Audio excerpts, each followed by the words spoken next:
Bonjour à tous. Ah, bonjour, Bonjour Élise. Bonjour. je te laisse la main. Ça marche. Est-ce qu'on voit bien mon écran avant que tu Oui, repartes? tout à fait.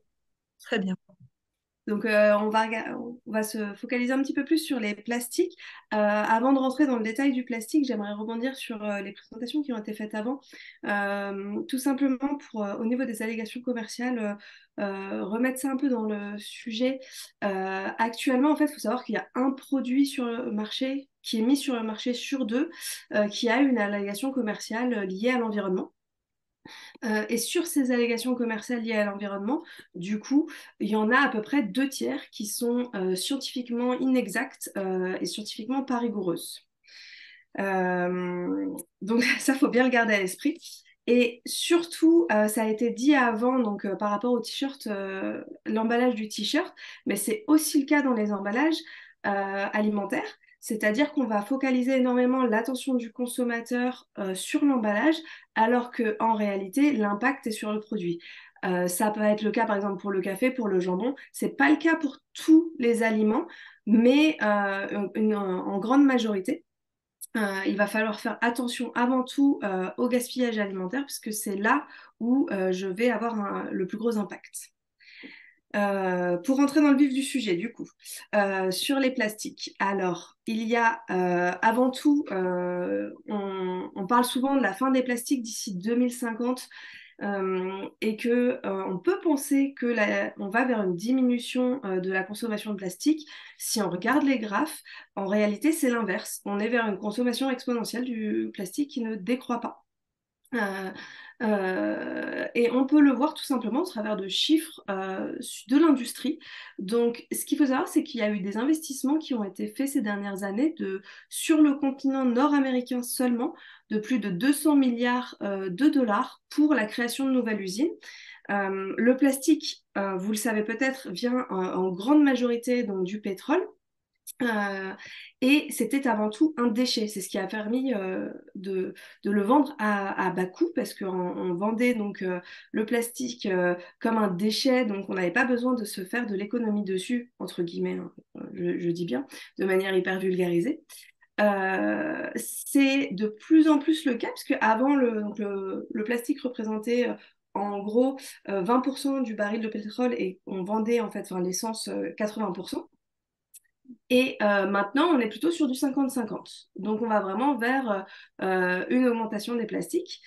Et pour le comparer à un chiffre qui est souvent mis sur la table, c'est 1,5 milliard de dollars qui est mis pour le recyclage, mais cette fois-ci à l'échelle mondiale. Donc, on a vraiment une différence de 200 entre la création de nouveaux plastiques face au recyclage. Le recyclage a besoin de s'accélérer et c'est une solution, mais c'est une solution à développer en parallèle avec d'autres solutions.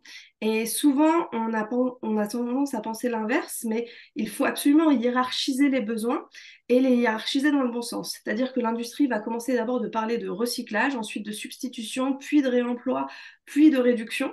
Alors qu'en réalité, il faudrait commencer par la réduction, le réemploi, la substitution et finir avec le recyclage. Donc c'est hyper important de réfléchir dans le bon sens.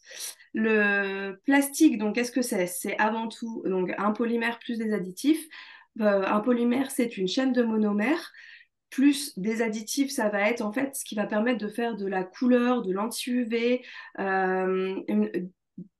quelle autre raison je pourrais choisir? Bon, bref, de la couleur des anti-UV, c'est ce qui va donner en fait une propriété à mon polymère. Euh, et il y a deux catégories de plastique.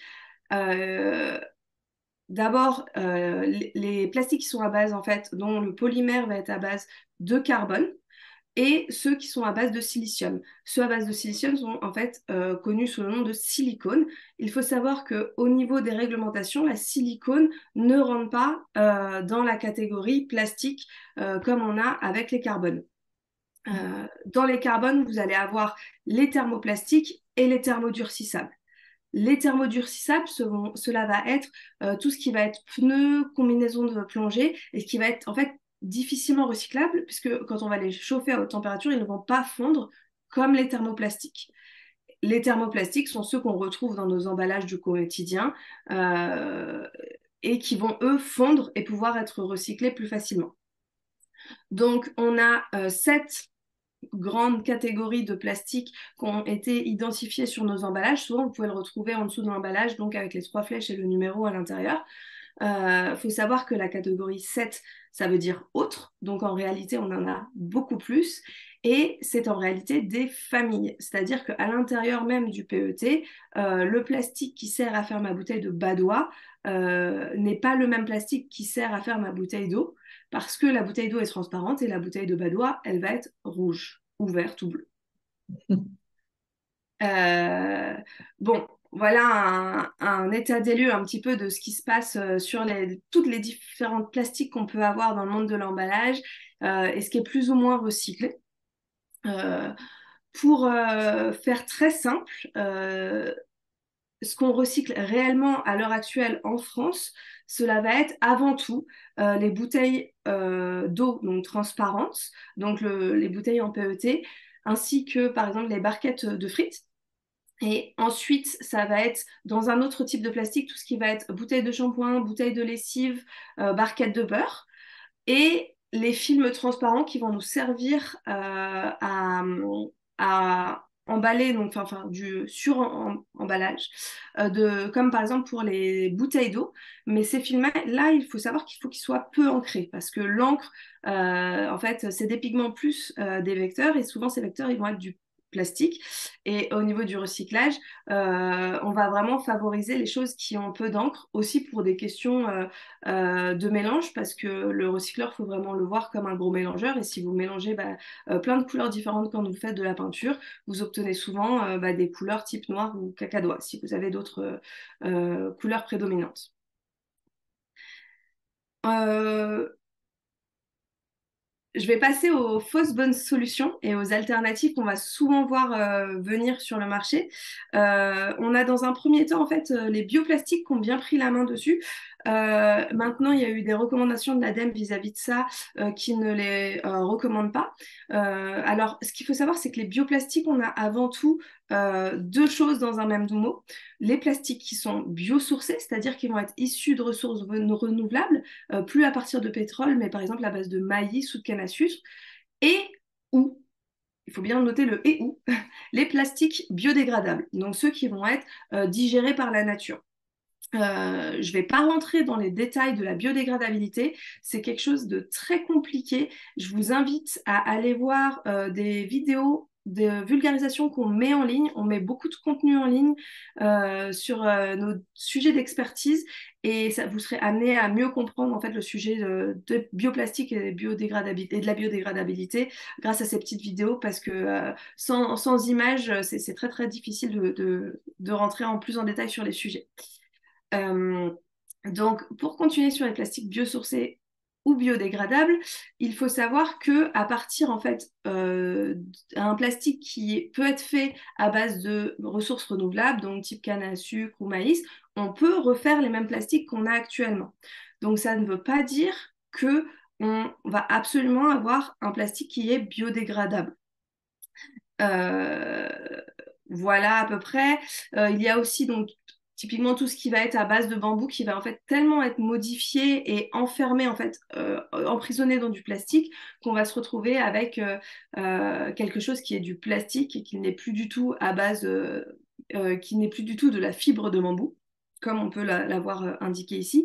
D'ailleurs, cet exemple-là précis a été dénoncé parce qu'il y avait des problèmes de contact sanitaire. Donc, c'est quelque chose qui a beaucoup vu le jour parce que les gens ont compris que le plastique avait mauvaise presse et se sont dit bah, j'ai envie de trucs un peu plus naturels.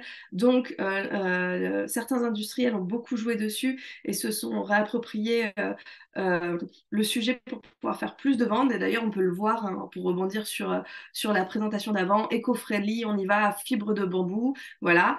Ça a été prouvé que ce type de plat-là, qui était essentiellement utilisé pour les enfants, avait de très grosses problématiques de transfert de... Alors, je me rappelle plus exactement, donc je vais pas dire de bêtises, mais en gros, il y avait des transferts qui n'étaient pas bons pour la santé. Voilà, très brièvement. Euh, Après les bioplastiques, on a eu aussi du coup une grande reprise des emballages et du sujet par l'industrie du carton, notamment en fait suite à l'interdiction des gobelets en plastique.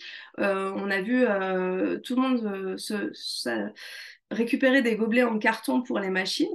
Ce qu'il faut savoir, c'est que bah, si vous versez du café sur une feuille, eh bien, le café traverserait la feuille. C'est pareil pour votre gobelet en carton. Si vous mettez du café dans un gobelet en carton et qu'il n'y a pas de couche plastique, il vous tomberait sur les pieds. Donc, dans tous vos gobelets en carton, même quand c'est écrit mono, matériaux et compagnie, il y a du plastique. À nouveau, on a un énorme dossier de 100 pages sur le sujet que je vous invite à lire, où on fait un état de l'art de toutes les technologies qui sont disponibles sur le marché et de qu'est-ce qui est réellement avec ou sans plastique.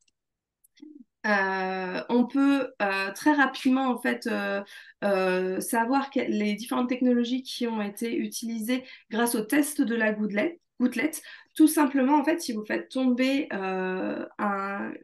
une goutte d'eau, une goutte d'huile sur un emballage en carton, si il y a une goutte ronde qui se forme, alors en général, vous avez une fine couche de plastique. Si au bout de 2-3 minutes, la goutte en fait est absorbée par le carton, ça veut dire que c'est une autre technologie qui a été utilisée, mais ça ne veut pas dire qu'il n'y a pas du tout de plastique. La problématique complémentaire quand on switch du plastique vers le carton, hormis le fait que dans nos emballages en contact avec nos aliments, il y aura toujours une couche plastique, c'est qu'en réalité, on va faire du transfert d'impact. On va effectivement réduire nos émissions de CO2, réduire nos gaz à effet de serre, mais pour augmenter en fait, par exemple, notre consommation en eau. C'est hyper important tout simplement parce que il y a 17 critères définis par le rapport du GIEC sur les questions de réchauffement climatique et de protection en fait environnementale. Et si on en choisit un plutôt qu'un autre, type le gaz à effet de serre, parce qu'on en entend beaucoup parler et on laisse de côté la biodiversité, notre consommation en eau, l'acidification des sols, l'eutrophisation des océans, et ben en fait, on est en train de choisir entre la peste et le choléra. On est en train de prendre des solutions à l'instant T en pensant qu'on est sur quelque chose de mieux, alors qu'on est en train de foncer dans un autre mur qu'on ne connaît pas. Voilà, très brièvement, je vous envoie à nouveau regarder toutes nos vidéos et nos articles parce que c'est vraiment du contenu vulgarisé, technique, mais simplifié, qui vous donnera accès à toutes ces connaissances. On a pas mal de guides, de cartographie aussi, par exemple, des acteurs du réemploi qui vous permettent en fait de cibler des gens autour de vous qui font du réemploi pour les business. Pas des commerces directement, mais vraiment des solutions clés en main pour vous. Parce que si vous êtes restaurateur ou cantinier, ce n'est pas votre métier de mettre en place le réemploi. Vous voulez potentiellement pour chacune des étapes passer par un acteur qui va le faire pour vous et qui sera à même de mieux comprendre la situation localement pour ne pas vous embêter. Voilà, si vous avez des questions, je serai là à la fin pour y répondre et je repasse la main à Alix. Alors, j'en profite parce que j'ai oublié quelque chose d'essentiel à vous dire depuis le début, c'est que en fait, ce travail, bien sûr, on l'a réalisé avec l'ARB, la région et l'ADEME, mais en fait, on s'est aussi rendu compte que ces questions étaient hyper techniques, hyper complexes, et on a eu besoin de l'aide d'experts. Donc, Lise et Enzo, Monsieur et Madame Recyclage, ont fait partie de nos premiers experts.